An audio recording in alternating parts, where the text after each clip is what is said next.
فخلف من بعدهم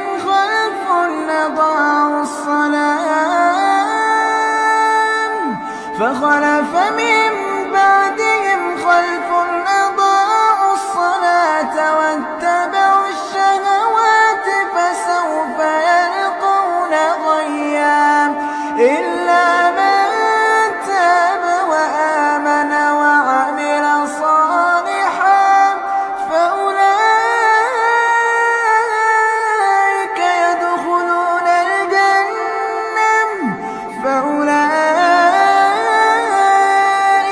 يدخلون الجنة ولا يظلمون شيئا.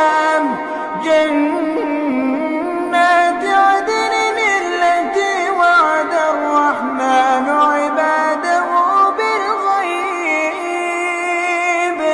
إنه كان وعده مأتيا. لا يسمعون فيها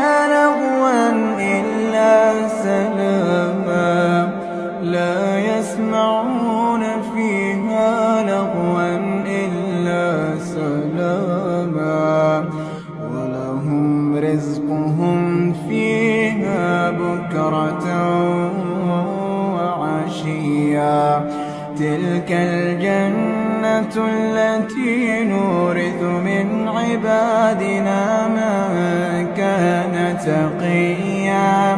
وما نتنزل إلا بأمر ربك له ما بين أيدينا وما خلفنا وما بين ذلك وما كان ربك نسيا.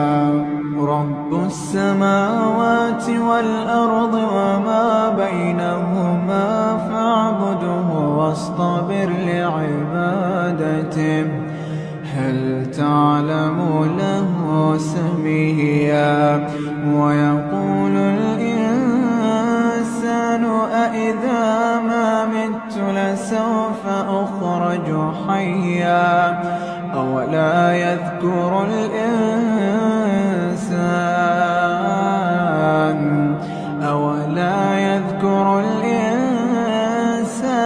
أنا خلقناه من قبل ولم يك شيئا. فوربك لنحشرنهم والشياطين ثم لنحضرنهم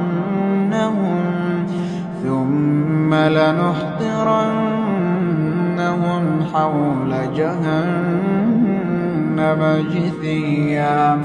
ثم لننزعن من كل شيعة أيهم أشد على الرحمن عتيا. ثم لنحن أعلم بالذين هم أولى بها صليا. وإن منكم إلا واردها كان على ربك حتما مقضيا. ثم ننجي الذين اتقوا ونذر الظالمين فيها جثيا.